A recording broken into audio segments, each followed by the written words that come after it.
Hello again. Now, life in general practice is pretty varied. No 2 days are the same, basically. Organic mechanics is complicated. Some days it's just about doable in about 12 hours, 7:30 to about 7. Lunch sometimes not. Other days, the patient list is just sprinkled with straightforward cases that just sort of flow. I had an email response the other day that I read in the morning, and then I spotted the time it was sent to me, 1:15 a.m. Querying this, it was the usual response via another email, of course. Of course. Who actually speaks to anybody nowadays? No. It's always voicemail or text or email. Anyway, just had a lot of work on, was the reply. However we slice this up, there are no winners in working such hours. It's madness health-wise. It's disastrous. In fact, we see this played out week in and week out in daily GP life with so many of our patients umbilically attached to those little phones of theirs with their incessant chatter, those signal noise, the emails, the social media, and the rest.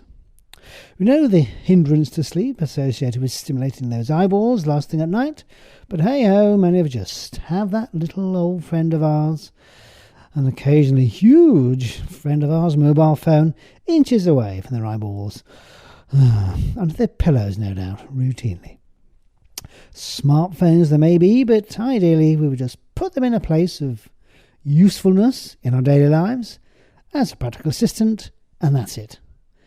So talking of interactions of this nature, your doctor, your nurse, your health professional or specialist, whoever, has suggested that you or yours have some tests, be they blood tests, x-rays or whatever. How do you get these results? And who's in charge of telling you? In fact, who owns this information?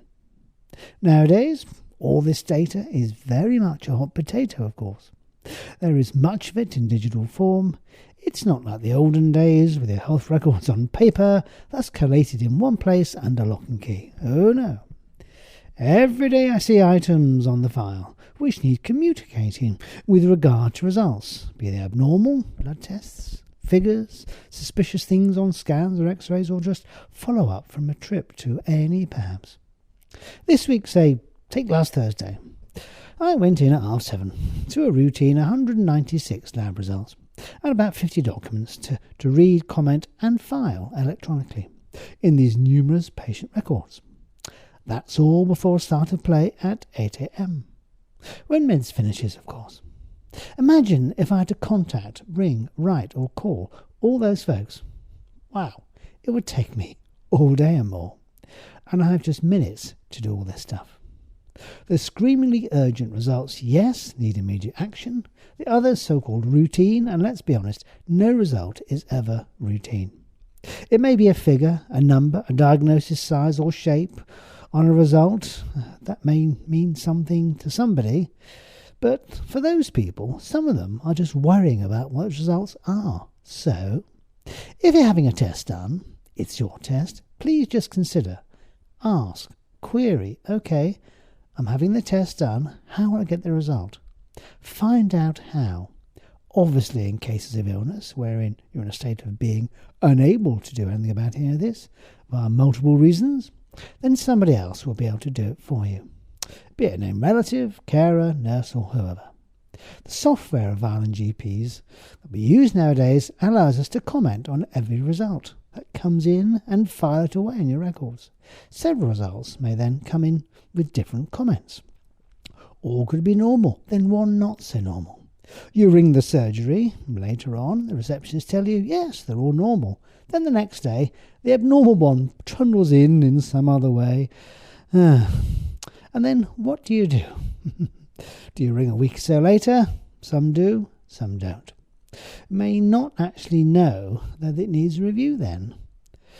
And we have again software that can send you a text message regarding results. That's useful too. And of course, for those registered for online services, the results once seen and filed are all there to be looked at. Many still can't or won't do this for multiple reasons.